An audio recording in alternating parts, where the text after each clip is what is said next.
na kahapon, di ko na alintana.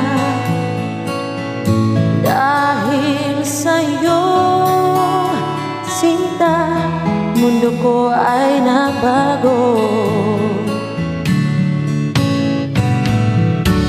Ano man ang mangyari, hindi kita iiwan.